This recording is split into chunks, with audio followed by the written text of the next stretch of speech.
صدر آصف علی زرداری اقوام متحدہ کے تحت منعقد ہونے والے دوسرے عالمی معاشرتی ترقی کے اجلاس میں شرکت کے لیے دوحہ پہنچ گئے ہیں۔ دوحہ پہنچنے پر ان کا پرتپاک استقبال کیا گیا۔ 4 نومبر سے 6 نومبر 2025 تک ہونے والا یہ اجلاس عالمی رہنماؤں اور پالیسی سازوں کو اس طرز کے پہلے اجلاس کے 30 سال بعد دوبارہ معاشرتی ترقی کو آگے بڑھانے، مناسب کام اور روزگار کے مواقع بڑھانے اور شامل حفاظتی نیٹ ورک کو مضبوط کرنے کے طریقوں پر بات چیت کے لیے یکجا کرے گا۔ اجلاس کے دوران صدر زرداری عالمی اور علاقائی رہنماؤں، جن میں قطر کی قیادت اور اقوام متحدہ جیسی بڑی بین الاقوامی تنظیموں کے سربراہان شامل ہیں، ان سے ملاقاتیں کریں گے۔ دوسرا عالمی اجلاس برائے اقوام متحدہ کی جنرل اسمبلی اجلاس نے اس اجلاس کے عنوان سے منعقد کرنے کا فیصلہ کیا ہے، جس کا مقصد معاشی ترقی ہے۔ اجلاس کا مقصد کوپن ہیگن اعلامیے کی پابندی کو دہرانا اور 2030 کے ایجنڈے کے نفاذ کی رفتار کو بڑھانا ہے۔ گزشتہ ہفتے اجلاس سے قبل اقوام متحدہ کے ترجمان اسٹیفن دوجارک نے تصدیق کی کہ سیکریٹری جنرل انتونیو گوتریس منگل کو افتتاحی تقریب سے خطاب کریں گے۔ مسٹر گوتریس سے توقع ہے کہ وہ 1995 میں کوپن ہیگن میں ہونے والی پہلی سماجی سربراہی کانفرنس کے بعد سے ہونے والی پیش رفت کو اجاگر کریں گے، جبکہ بڑے عالمی چیلنجوں بشمول عدم مساوات، بے روزگاری، غربت، تنازعات اور وسیع پیمانے پر انسانی مسائل پر روشنی ڈالیں گے۔ صدر زرداری پاکستان کی جامع ترقی اور سماجی تحفظ کی پالیسیوں بشمول بے نظیر انکم سپورٹ پروگرام کے کردار کو اجاگر کریں گے۔ دوحہ میں اس اجلاس کی میزبانی قطر کی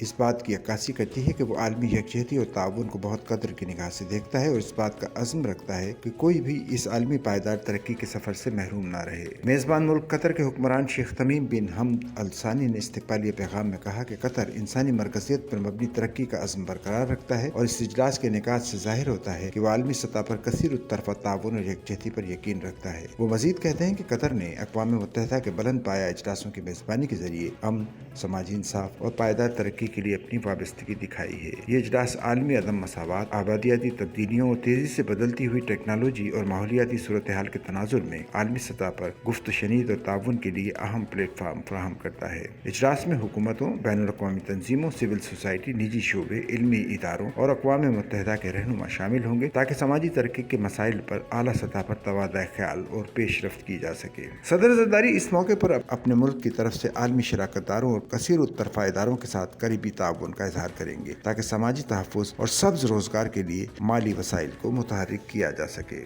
صدر زرداری اس بات کی بھی تصدیق کریں گے کہ پاکستان دوحہ اجلاس کے نتائج کو عملی اقدامات میں تبدیل کرنے کا پابند ہے تاکہ سماجی تحفظ کے نظام کو مضبوط کیا جا سکے اور پائیدار اور جامع معاشی ترقی کی حمایت کی جا سکے۔